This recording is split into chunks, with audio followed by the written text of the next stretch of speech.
keep it still a little bit subjective. I really like the soon-to-be Shogun, Toranaga. Yes. I really like Mariko. Yes.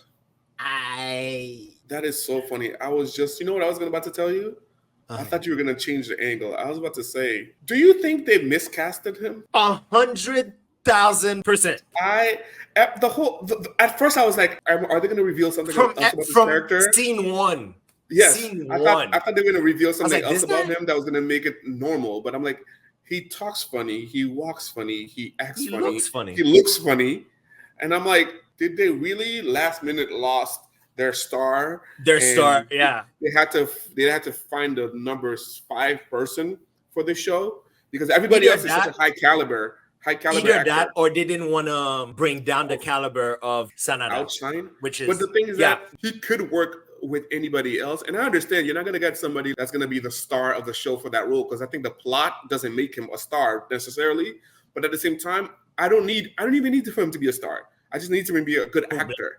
It needs to make sense in the role. He didn't make sense in the role at all. No. You know what's funny? I just randomly thought, you know who could have played a better role? The guy that played the preacher, the priest. He would be better. Honestly, rather Blackthorn play the priest because I'd seen way less of him. Yes, Than yes, have yes.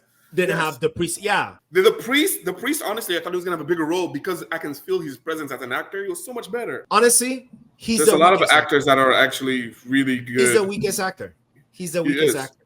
He is. I remember clearly the first scene I see him because I don't remember seeing him in the trailer or even the pictures for Shogun. So the first scene I see him, I was like, this guy? Because I've seen him somewhere else. Don't remember where.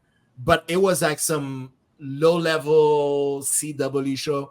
Seeing him almost brought down the show level from being like HBO Max show to a CW. Yeah. Like it almost made it feel like that. Thank God for everything else around that. But honestly, he does not carry any scene that he's in. And every scene that he's in is carried by everybody around him. And it has nothing to do with motive because I think the writing for him is really good. And I think it's a very subjective point because I don't think he did a bad job. Like, I'm trying to see what he was in that was good, though. So Peaky Blinders, that was in 2019, season 5. He was a Barney. And now I kind of slightly remember him, but I swear it was like a random character. Like, he was always there. And then in movies, I don't think we all know any of these. Annihilation. Anyways, he's not memorable. And I think this is probably the most memorable role he will ever have.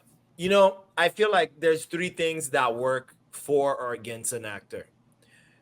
You could be a great actor and you have shitty line and you still deliver it in a manner that's really good and you don't mind the writing because the delivery of it, the acting of it was really good. Yeah. You have good writing and not a good actor, but the writing is so good, the director is so good. All that we were saying is just to show that it's his fault. It's the actor's fault in this situation. It's not even the bad writing or anything. It's just the actor's fault. If you're trying to do movies where you have kind of like warriors and people inspiring to be in a certain position, if you're doing Shogun where it's a bunch of people that are fit, that are fighting, they're lords, they're princesses, they're all that, I feel there's a level of sexy and beauty that has to be represented. Because when you watch a movie, you watch a TV show, and especially about people that are grand or grandiose, you want to aspire to be them. Yes. For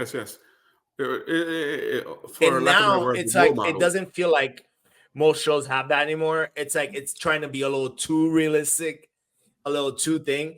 And to bring it back to Shogun is to bring it back to Blackthorn. Blackthorn in no way is somebody I want to follow. But he's the character we're seeing the story through. As a society, watching shows and movies, we're programmed to see ourselves in the hero. Yes. The hero has to be relatable. Yeah. Well, that's the thing, though, because a hero is actually never relatable because they do crazy, amazing things that we don't do.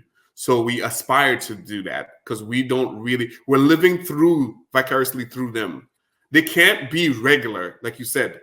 Because the things that they're becoming too regular, they can't be regular. They can't be like me and you. So let's take a perfect example. The first Spider-Man movie Peter Parker or Tobey Maguire, right? Before he gets bit by the spider is one of us. Or at least a version, like somebody we can relate to. Like he's a little nerd in college. He has a crush on this girl. He has a cool ass best friend. That's what I'm saying. But we don't aspire to be Peter Parker. But the connection with Peter Parker is why we follow him. We definitely relate. It's an ordinary man that becomes great. Yes. So how we relate to that is like, what if we were put in that situation? What if regular Joe Phil, regular Joe Mo got bit by a spider? That's who we aspire to become.